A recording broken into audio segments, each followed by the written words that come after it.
Meus irmãos, a paz do Senhor, sejam bem-vindos para mais uma aula aqui no canal Maná de hoje. Eu sou o pastor Luiz Antônio. Na lição de hoje nós vamos estudar uma igreja fiel à pregação do Evangelho.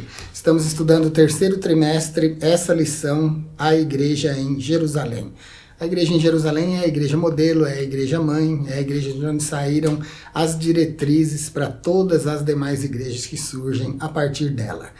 Hoje nós vamos entender, a lição de hoje vai mostrar que a verdadeira igreja, a igreja bíblica, ela tem compromisso com a pregação da palavra de Deus. A pregação da palavra de Deus é aquela que valoriza a mensagem na qual Jesus Cristo é o centro. Jesus tem que ser o centro da nossa pregação. Jesus tem que ser o âmago da nossa mensagem. A pregação precisa ser cristocêntrica, porque é através dela que o mundo vai conhecer Jesus. Olha o que nós temos em Romanos 10 e 14. Como, pois, invocarão aquele em quem não creram? E como crerão naquele de quem não ouviram falar? E como ouvirão, se não há quem pregue? Então, a pregação é uma necessidade para que o mundo ouça o Evangelho e para que o mundo se converta recebendo Jesus como Salvador. Na lição de hoje nós vamos ter 3 tópicos: a igreja que prega as Escrituras no tópico 1, a igreja que prega no poder do Espírito é o tópico 2, e a igreja que prega a esperança vindoura, o tópico de número 3. Antes de começar a nossa aula de hoje, eu quero agradecer aos membros aqui do nosso canal, principalmente você que é membro do nível consultoria, você que tem dado maior suporte para nós aqui no nosso canal. Você que ainda não se inscreveu, quero convidar você a se inscrever no nosso canal, compartilhar os nossos vídeos, deixar um like, porque o seu compartilhamento e o seu like são muito importantes para ajudar o nosso canal a crescer. Estamos numa campanha pelos 100 mil inscritos e eu só vou conseguir se vocês me ajudarem. Então, compartilhe lá no Facebook, no Instagram, no seu WhatsApp, envia pelo WhatsApp para os amigos, para os irmãos da igreja, porque fazendo isso você vai nos ajudar a fazer crescer o nosso canal. Vamos lá para a nossa aula de hoje. A nossa palavra-chave de hoje, então, é pregação, e nós temos 3 objetivos. Vamos expor, demonstrar e incentivar. Vamos expor a importância da pregação das Escrituras, vamos demonstrar como o Espírito Santo capacita a igreja para pregar com poder e autoridade, e vamos incentivar os alunos a pregarem uma mensagem de esperança fundamentada na palavra de Deus. Toda pregação tem que ser bíblica, tem que ser baseada nas Escrituras. O pregador não pode e não tem autoridade para falar aquilo que ele acha, aquilo que ele pensa. Temos que gastar o tempo da pregação com a pregação do Evangelho. É muito importante, queria deixar aqui essa ressalva, é o que eu sempre pensei, o que eu sempre pratiquei, é o que a nossa igreja pratica. 40 minutos, pelo menos, para a palavra de Deus. A palavra de Deus tem que ter a primazia, ela tem que ter o primeiro lugar na igreja. Os hinos, as oportunidades, tudo é secundário. A palavra de Deus é que deve ocupar o maior espaço no culto, tá bom? Então, nada de 10, 15 minutos para pregação, que isso é desrespeito. É desrespeito com o pregador e com a própria palavra de Deus, né? O pregador precisa ter tempo para montar uma pregação, para expor uma pregação com começo, meio e fim. E é importante que ele tenha tempo para fazer isso. O nosso textuário está em Atos capítulo 3, versículo 12. E quando Pedro viu isto, disse ao povo: varões israelitas, por que vos maravilhais disto? Ou porque olhais tanto para nós, como se por nossa própria virtude ou santidade fizéssemos andar este homem? Nós temos aqui no textuário 2 palavras importantes para destacar: é virtude e santidade. O grego é dynami para virtude e eusebia para santidade. Uma nota que eu vou deixar para vocês lá na nossa aula no blog, quando você for lá pegar as notas no blog, nos ajude seguindo o nosso blog. Nossa meta inicial é chegar em 100 seguidores, a gente tem 43. Se você clicar para seguir, você vai nos ajudar. A palavra grega dynami, ela é uma forma flexionada do substantivo dynamos, que significa poder, significa força, significa capacidade. Dínamos é um termo para expressar o poder do Espírito Santo. O poder do Espírito Santo nele mesmo e o poder do Espírito Santo dado a nós. Dínamos é um poder que se propaga, que se regenera. É um poder que se multiplica exponencialmente em cada crente. É o poder do Espírito Santo. É a força do Espírito Santo. É a capacidade que o Espírito Santo dá para a igreja trabalhar, pregar o Evangelho. O termo díname, então, que aparece aqui no texto áureo, ele é usado para indicar uma ação que é realizada em poder. E é para indicar uma ação realizada no poder de Deus. Era o que os apóstolos faziam.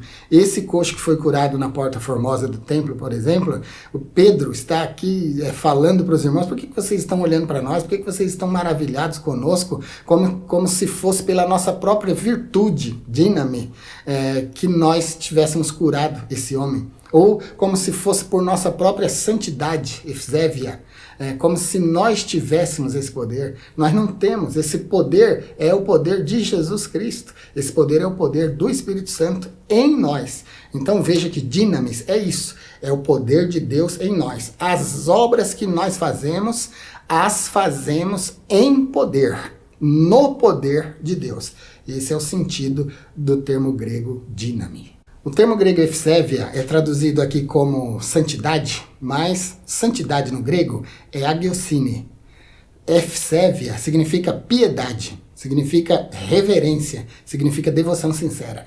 Mas por que efsévia foi traduzido então como santidade aqui em Atos 3 e 12 no texto áureo? É porque efsévia, piedade, reverência, devoção sincera, é a santidade em ação. Ninguém pode ser chamado de piedoso se não viver uma vida de santo, se não viver uma vida de santificação. Por isso, efsévia aparece aqui como santificação ativa, como a santificação em ação. Por isso aparece o termo efsévia. Mas no dicionário, se você for no dicionário e pesquisar por efsévia, é escrito eusébia, né? Disse efsévia, significa então piedade, reverência, uma pessoa que vive devoção sincera. E se você pesquisar por santidade no dicionário de grego, você vai achar agiosine. Mas não tem nenhum conflito. Efsévia é a santidade em ação na vida de uma pessoa. É por isso que Pedro disse: vocês estão achando que foi por nossa própria vida piedosa que nós vivemos, que nós fizemos isso? O poder não é nosso, o poder é emprestado, o poder é de Deus, o poder é do Espírito Santo. Então, não tem nenhum conflito entre efsévia e agiosine. Agiosine, santidade, literalmente santidade. Efsévia, piedade. A piedade é a santidade vivida, é a santidade em ação na vida de uma pessoa.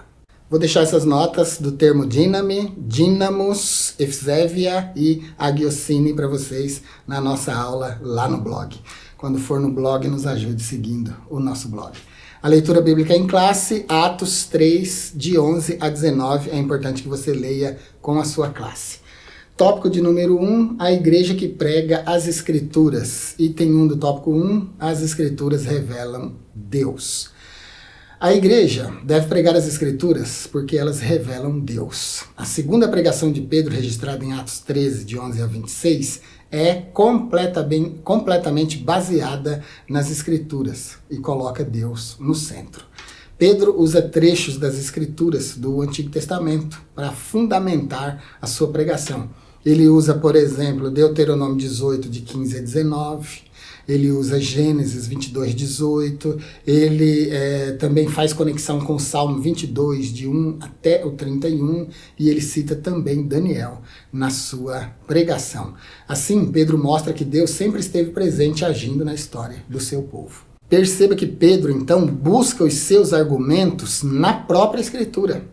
Ele foi em Deuteronômio, foi em Gênesis, foi em Salmos e foi em Daniel. Sabe como é o nome disso aí? Sabe que ferramenta é essa? É hermenêutica. Na hermenêutica, a gente busca amparo, auxílio em outros livros da Bíblia para corroborar aquele assunto que nós estamos pregando em um determinado livro da Bíblia.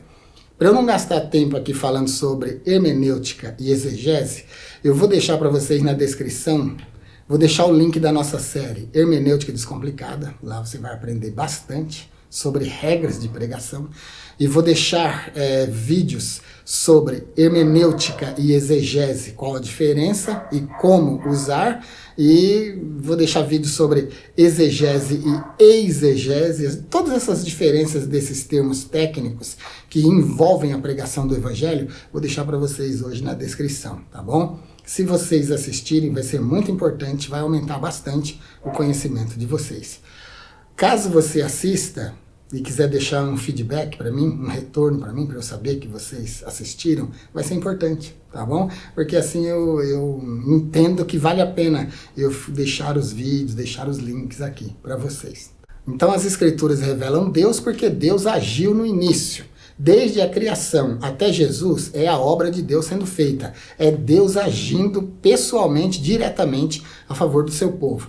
O item 2 vai dizer assim, as Escrituras testemunham de Jesus. Elas também falam de Jesus. O Antigo Testamento falou de Jesus como figura, como tipo, né? Apontando para Jesus. Mas o Novo Testamento fala de Jesus claramente, porque Jesus aparece no Novo Testamento. Os evangelhos já começam narrando a genealogia e o nascimento do Salvador, né, meus irmãos? Então, no Novo Testamento, Jesus é revelado. As Escrituras, então, do Antigo Testamento testemunham sobre ele.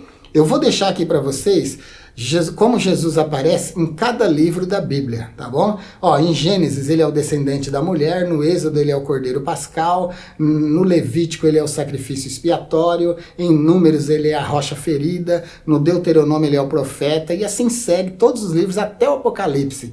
Eu vou deixar para vocês na nota aqui para vocês consultarem lá no blog, tá bom? É até legal você levar isso para sua classe e você mostrar que Jesus aparece em todos os livros da Bíblia. As Escrituras testemunham de Jesus, nesses termos que eu estou colocando aqui para vocês, como ele aparece em cada livro. Jesus disse que as Escrituras davam testemunho dele, ele falou isso em João 5:39. Cristo, então, é o centro da Bíblia, e essa era a compreensão que o apóstolo Pedro tinha a respeito de Jesus. Segundo suas palavras, os profetas anunciaram antecipadamente seu sofrimento. É o que a gente tem em Atos 3:18. A pregação de Pedro, então, invocou o testemunho das Escrituras para mostrar que a rejeição de Jesus e a sua morte não foram por acaso, mas foram um projeto de Deus.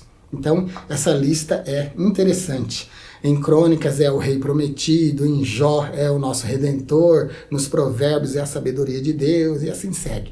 Não vou ler tudo aqui para você ficar curioso e ir lá no nosso blog ler essa nota, tá bom? Lá você vai poder copiar, colar, imprimir e levar para a sua classe.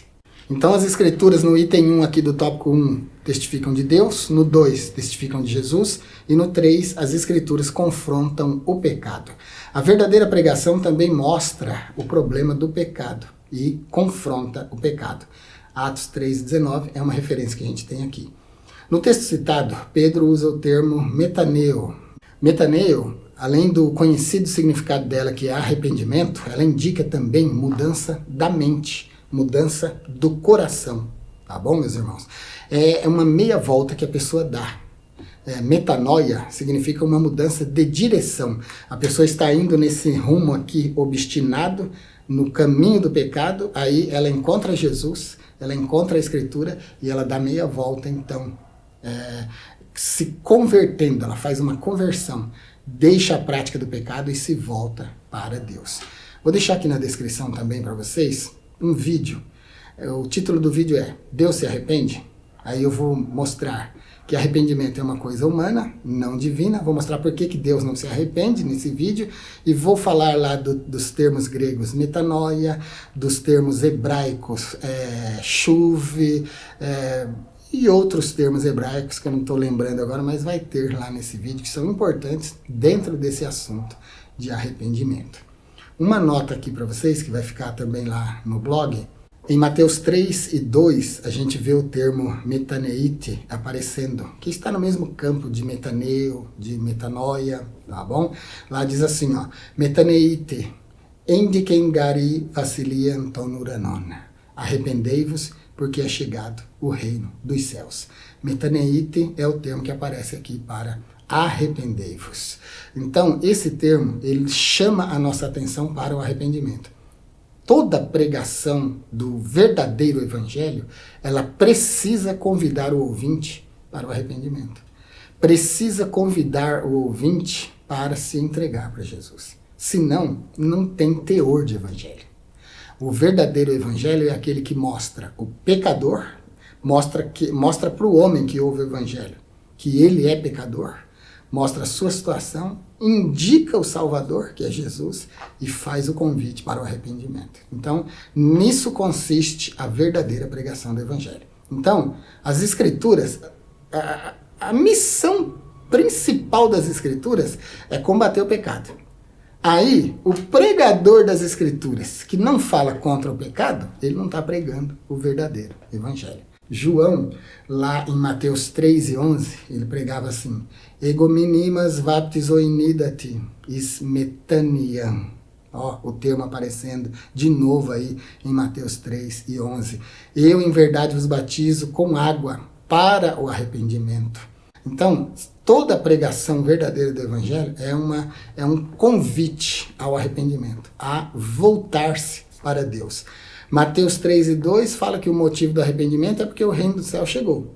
João diz que batiza com água para o arrependimento, porque Israel estava disperso, né? Precisava voltar para Deus. Então precisava de metanoia, de um retorno, de uma meia volta para se voltar para Deus. Então toda a pregação de Jesus era carregada de um convite para o arrependimento. E ele fala, bom, leia o Evangelho, você vai ver o teor de Jesus, né? Muitos de nós hoje não têm coragem de pregar como Jesus pregava. Jesus chamou os pecadores de filhos do diabo, disse que eles eram mentirosos e queriam fazer a vontade do pai deles. Se você for nas cartas ao Apocalipse, por exemplo, você vai ver como ele trata os pastores daquelas igrejas que não estavam andando segundo a sua doutrina. Então Jesus não tinha medo de ninguém, ele não tinha compromisso com o pecado. Ele mesmo disse, ninguém me convence do pecado. Então ele realmente pregava direta e objetivamente contra o pecado. A pregação dele era evangelística inata, era nata mesmo. A natureza da pregação de Jesus era evangelística. A de João Batista também. Os apóstolos seguiram a mesma linha. Então, toda pregação do evangelho precisa chamar o pecador ao arrependimento. Aqui na revista do professor, a gente tem um subsídio teológico e lá vai falar do termo grego quirigma. Eu vou deixar 2 vídeos onde eu explico quirigma, quirisso, quirix, que são palavras do mesmo campo semântico de quirigma. Lá nesse vídeo eu vou explicar quirigma, vou explicar quirisso, vou explicar quirix e você vai gostar do que você vai ver lá, tá bom? Então vou deixar 2 vídeos aqui explicando o termo grego quirigma e as palavras do campo semântico. Só um spoilerzinho aqui do que você vai ver nos vídeos que eu indiquei, vou deixar na descrição para você, vai ficar lá também na nossa nota no blog, vai ficar o link no blog, na aula, você clicando no link já abre para você assistir. Quirigma significa proclamação ou anúncio. Vem do verbo grego kyrisso, que significa proclamar. E essa proclamação não é qualquer proclamação. É a proclamação de um arauto. Sabe o que é um arauto? O arauto é aquele que vai adiante de uma autoridade, anunciando essa autoridade que vem. João, então, pregava quirigma.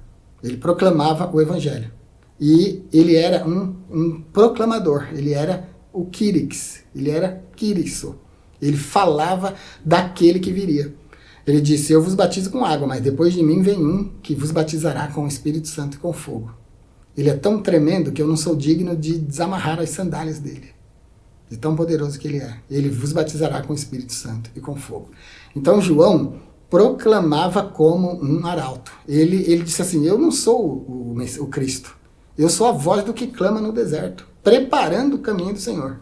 Está percebendo que ele era um arauto? Ele veio na frente proclamando. Então, quando você prega o evangelho, você fala como um arauto. Quirigma é a proclamação. Quirisso é o proclamar como um arauto. Então, quirigma como proclamação é o centro da mensagem. E tem 4 pontos importantes.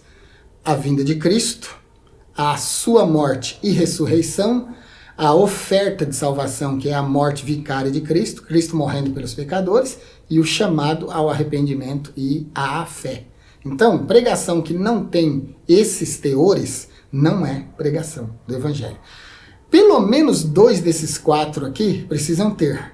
Precisa mostrar a morte e a ressurreição de Jesus, oferecer Jesus como Salvador e chamar para o arrependimento. Tem que ter 3, tá vendo? Eu acho que o único que pode faltar aqui para dentro de uma pregação completa é a vinda de Cristo.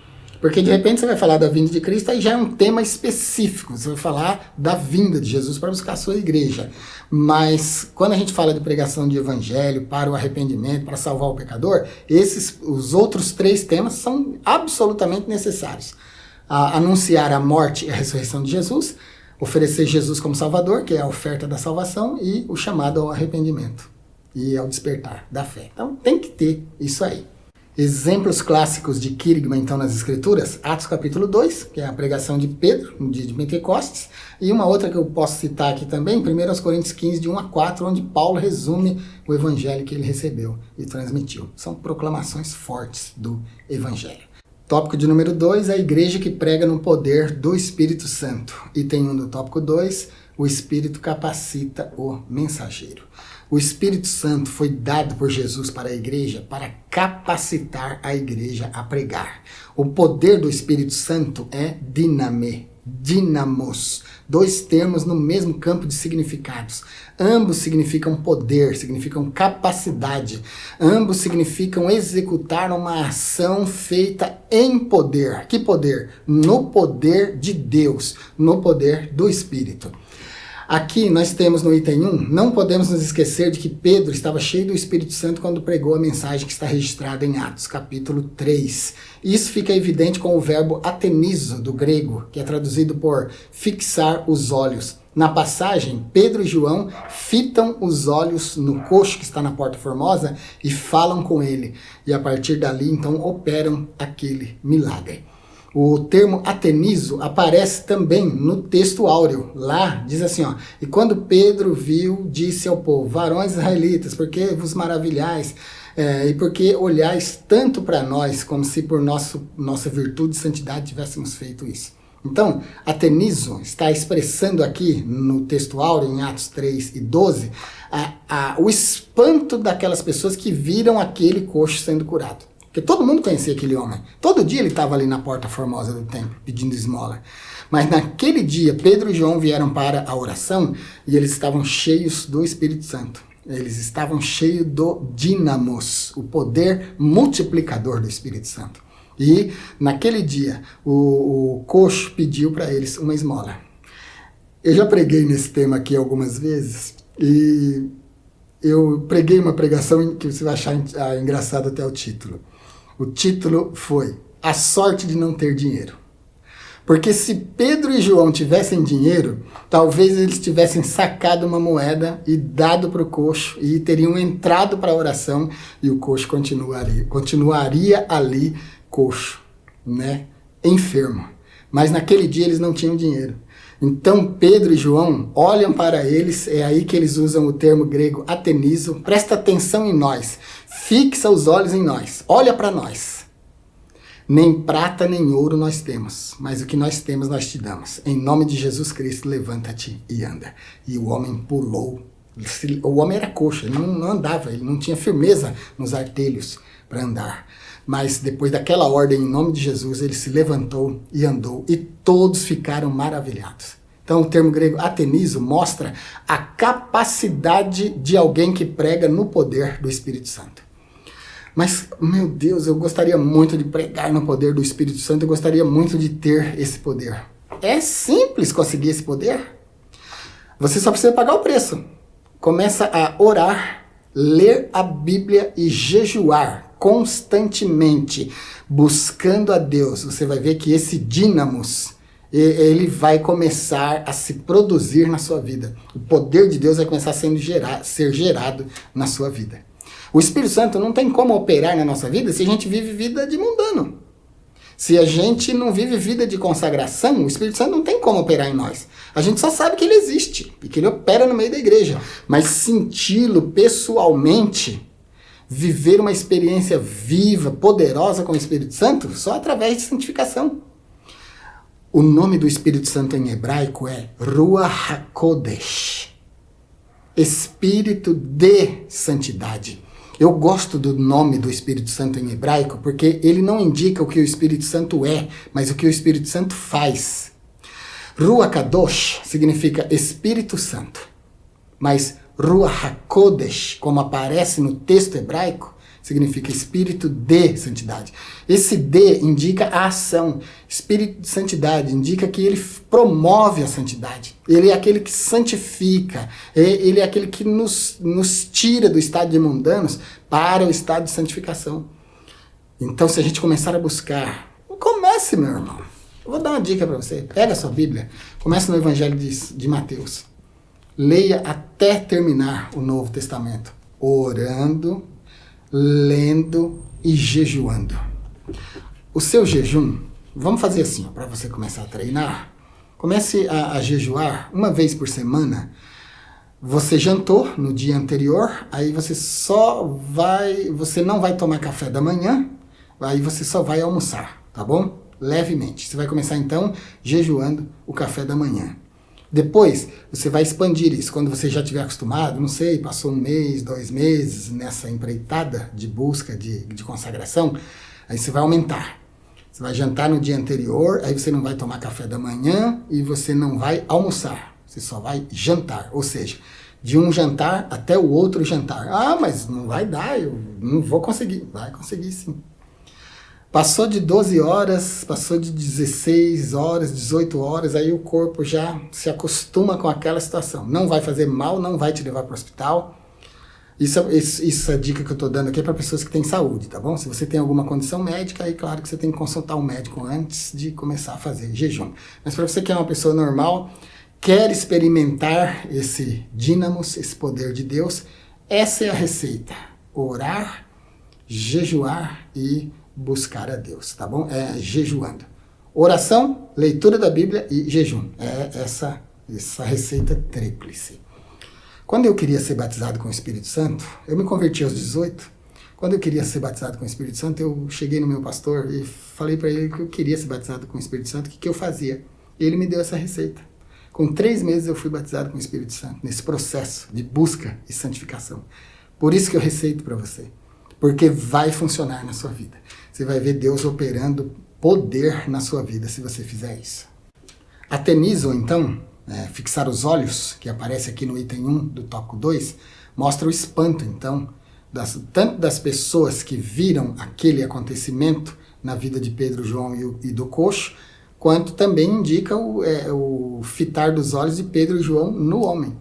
Pedro olhou para eles, fitou os olhos nele e disse, olha para nós agora de volta. Esse atenizo aí é uma ação de chamar a atenção. E aqui no texto áureo aparece talmazit como admiração. Nós temos aqui, Andres Israelites, titalmazit ipituto. Por que vos maravilhais? Varões israelitas, por que vos maravilhais? Talmazit é maravilha, é admiração. As pessoas estão boquiabertas de ver que, pela ordem de Pedro e João, aquele homem que pedia esmola todo dia ali na porta do templo se levantou e não precisou mais pedir esmola. Ele se levantou sobre os seus pés e entrou para dentro do templo. E o outro termo que a gente tem é atenizite, que significa fitar os olhos, fixar os olhos. Eles ficaram atônitos, maravilhados, talmazite, que aparece aqui. Vou deixar a nota para você lá, se você quiser usar o termo. E atenizite. Ficaram espantados olhando para os apóstolos, como se pelo poder deles eles tivessem feito aquilo. Já falamos bastante de fixar os olhos, né? Mas o item 2, fixar os olhos. Essa mesma expressão também é usada para descrever o apóstolo Paulo, cheio do Espírito Santo, quando olhou fixamente para um homem paralítico na cidade de Listra e o curou. Nós temos esse episódio em Atos 14 e 9. Da mesma forma aparece em Atos 13 e 9, quando Paulo, cheio do Espírito Santo, fixou os olhos então no falso profeta Elimas para o repreender. Fixar os olhos então é atentar, é prestar atenção. É o termo atenizite, aparece no texto áureo. É fixar os olhos prestando atenção. Vou deixar uma nota para vocês sobre esse fixar os olhos. A passagem de Atos 14:9, onde Paulo cura o paralítico, fixando os olhos nele, percebendo que ele tinha fé para ser curado, está em Atos 14:8, 9 e 10. E estava sentado em Listra um certo varão, leso dos pés, coxo desde o seu nascimento, o qual nunca tinha andado. E este ouviu falar Paulo, que fixando os olhos e vendo que tinha fé para ser curado, disse em voz alta: levanta-te direito sobre os teus pés. E ele saltou e andou. Então, Paulo fixou os olhos naquele homem, é o verbo grego atenizo, né? Prestou atenção naquele homem, viu que ele tinha fé e ordenou para que ele fosse curado. Então, no grego original aparece para olhar fixamente, fixar os olhos, que é o item 2 aqui, o grego atenizo. É encarar alguém com atenção. Isso Pedro e João fez com o coxo, e depois que o coxo foi curado, as pessoas fizeram com eles. Prestaram atenção neles, olharam fixamente para eles. Aqui, Paulo olha fixamente para o paralítico, vê que ele percebe que ele tem, com aquele olhar de raio-x que o Espírito Santo dá para os que ele capacita, né? Paulo viu a fé daquele homem e ordenou, e ele foi curado. Então, é um olhar espiritual, discernidor, que enxerga por dentro. Aí ordenou e o homem foi curado. E aquilo, então, causou espanto em todo mundo. E o item 3 do tópico 2, o Espírito glorificará a Jesus. Jesus disse que o Espírito Santo o glorificaria. E o Espírito Santo nunca chama atenção para si mesmo, sempre aponta para Jesus. Esse é o ministério dele. O Espírito Santo é aquele que trabalha fazendo-nos lembrar das palavras de Jesus. O Espírito Santo veio e substituiu Jesus plenamente. O Espírito Santo é o allos paráclitos, ele é o outro consolador. Por que outro consolador? Já falei bastante em outras aulas anteriores. Jesus já era o consolador dos discípulos, da igreja, enquanto ele estava aqui. Mas ele ia subir depois da sua morte, como subiu para o Pai. E ele deixou outro. Esse outro é allos do grego, que significa outro da mesma natureza, do mesmo tipo. Se fosse outro diferente, não apareceria o termo grego allos para allos parácliton, mas apareceria heteros parácliton, sendo outro de outra natureza. Mas como era outro da mesma natureza, o Espírito Santo da mesma natureza que Jesus, então allos parácliton. Esse allos parácliton, esse outro consolador, consola a igreja com o mesmo poder, graça que Jesus o fazia. E o trabalho do Espírito Santo é sempre glorificar a Jesus. É o item 3, o Espírito glorificará a Jesus. Toda a obra do Espírito Santo é para glorificar a Deus e Jesus Cristo. Pedro sabia desse ministério do Espírito Santo e é isso que a gente vê na Porta Formosa. Quando Pedro e João curam aquele coxo, eles não buscam a glória para si. Eles glorificam a Jesus. Por que vocês estão olhando para nós? Por que estão talmazite, admirados? Por que estão olhando para nós tão fixamente, atenizite? Por que os olhos de vocês estão fixos em nós? Como se fosse por nossa piedade e santidade, efzévia e díname, como se fosse pelo nosso poder, díname, e piedade, efzévia, que nós fizemos isso. Nós não fizemos isso por nós, fizemos porque Jesus Cristo, através do seu Espírito, nos usou para fazer isso. Então, os apóstolos deram glória a Jesus e o Espírito Santo também glorifica a Jesus, fazendo essa obra através dos apóstolos. Então, queridos, para a gente fechar aqui o tópico de número 2, a pregação, ela precisa glorificar Jesus. Do mesmo jeito que o Espírito Santo, que o ministério do Espírito Santo é glorificar Jesus. A pregação tem que ter Cristo no centro. Qualquer pregação que tenha o homem no centro, ou qualquer outra doutrina que não seja a doutrina salvadora, né? Aquela que aponta Jesus naqueles 4 termos que eu falei para vocês, vinda de Cristo, o homem como pecador, Jesus como o Salvador, ela não é cristocêntrica. Se ela não é cristocêntrica, ela não é o verdadeiro evangelho. Tópico de número 3, a igreja que prega a esperança vindoura. Item 1 do tópico 3, alerta a uma sociedade indiferente e insensível. O apóstolo Pedro ele já havia exortado os seus ouvintes, na sua primeira pregação, a se salvarem daquela geração perversa. É o que a gente tem em Atos 2:40. Pedro então considerava que a sua geração era perversa, porque estava afastada de Deus, desviada de Deus, longe de Deus, vivendo mundanamente, vivendo na idolatria, na corrupção, na prostituição, né? Então ele chama essa geração de geração perversa. Agora ele reconhece que aquela era também uma geração ignorante, é o que a gente tem em Atos 3:17. Era uma cultura indiferente e insensível para a realidade espiritual. E era, portanto, uma geração sem esperança. É o que a gente tem na 1 Tessalonicenses 4:13. A insensibilidade às coisas espirituais é a marca daqueles que não conhecem a Deus. Aqui, queridos, eu quero falar uma coisinha aí. Eu vou deixar um vídeo para vocês, talvez eu deixe mais de um, da nossa série Conceitos Teológicos e Filosóficos. Eu vou deixar um vídeo lá para vocês, o que é ser apateísta. Vou dar uma nota aqui, tá bom, para vocês sobre uma geração apateísta. Aqui nós estamos falando de uma sociedade indiferente e insensível. O termo grego apateísta significa, é um termo dividido em duas partes. Apatos. A é não, é sem. Patos, sentimento. Apatos, sem sentimento. E apateísta é uma geração sem sentimento por Deus. O apateísta é aquele que não tem sentimento pelas coisas da religião. O apateísta é aquele que não tem sentimento por Deus. O apateísta é o verdadeiro ateu. Lá na nossa série Conceitos Teológicos e Filosóficos, eu falo sobre muitos conceitos. Ateísmo, agnosticismo, todos os ismos que você imaginar da teologia tem lá nessa série. E dentro daquela série a gente tem um vídeo sobre apateísmo. A geração apateísta é aquela que não se volta para Deus, é aquela que não sente Deus. A gente tem dois tipos de ateus, inclusive lá eu falo disso. A gente tem o ateu que eu chamo de ateu militante. Esse daí é aquele que vive tentando provar que Deus não existe. Esse não é ateu. Porque o verdadeiro ateu não se preocupa com as coisas de Deus. O verdadeiro ateu é apateísta, ou seja, sem sentimento por Deus. Apatos.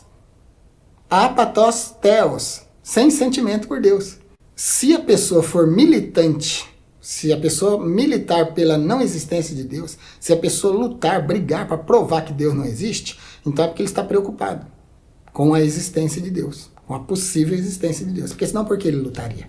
Quando a pessoa é militante, quando ela briga para provar que Deus não existe, é porque de fato lá no âmago dela, no profundo do coração dela, ela sabe que Deus existe. Por isso ela está lutando para provar que não existe. Porque senão ela nem ligaria. É por isso que eu digo que o verdadeiro ateu é apateísta. Ou seja, apatos, sem sentimento. Theos, apatos theos, sem sentimento por Deus. Porque esse é o verdadeiro ateu, porque ele não quer nem saber se Deus existe ou não existe. É o exemplo do filósofo Denis Diderot.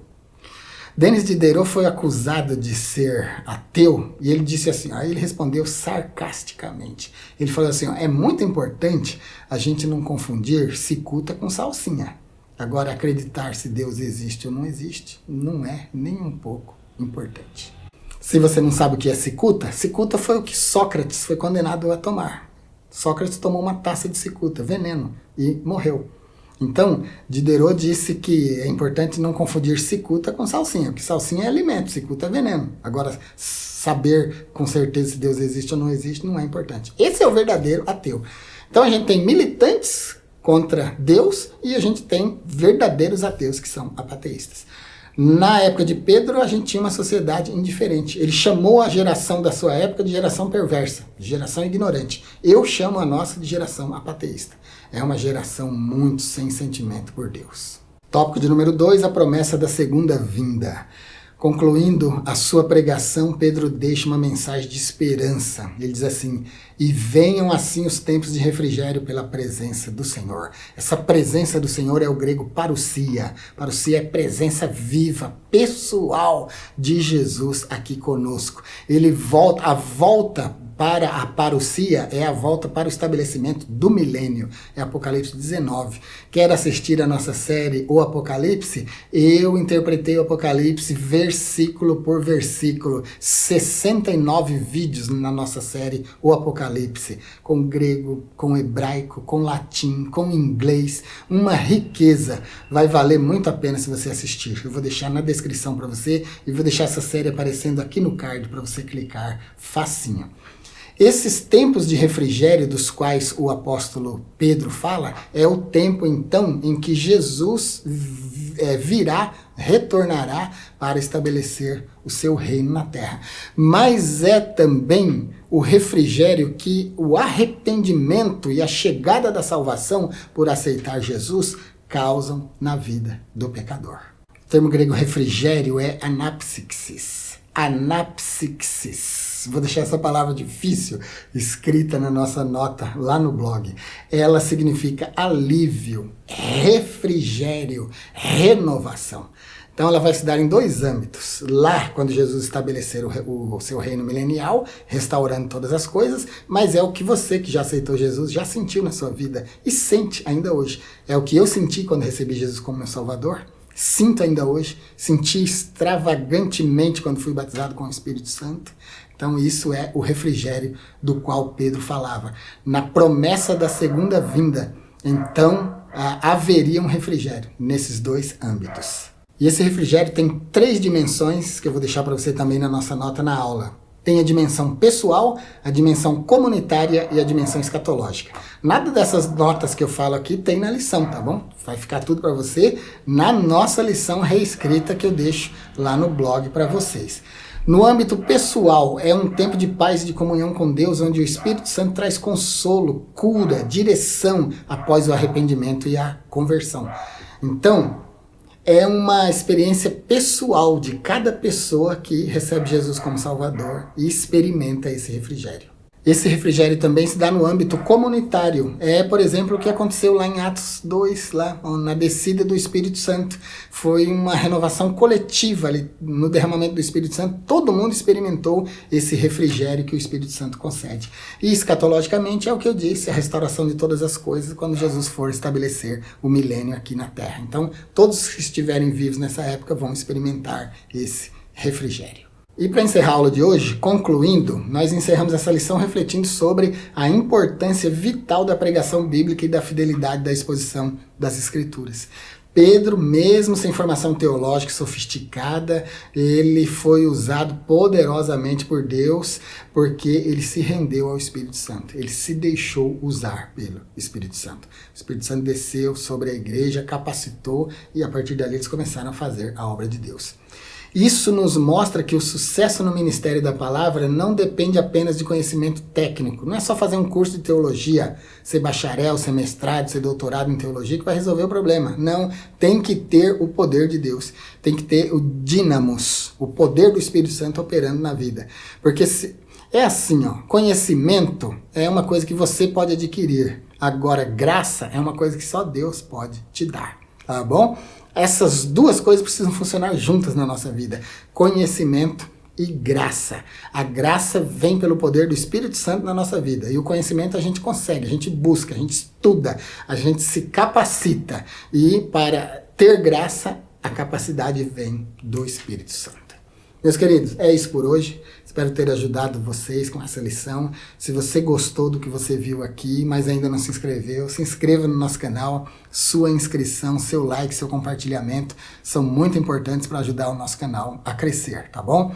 Se você quiser ver um material mais exclusivo, se torne membro. Para membros a gente tem vídeos, aulas e cursos exclusivos. Para os membros do segundo nível, Maná Escondido, a gente tem curso de personalidade, curso de oratória, a gente tem várias aulas exclusivas.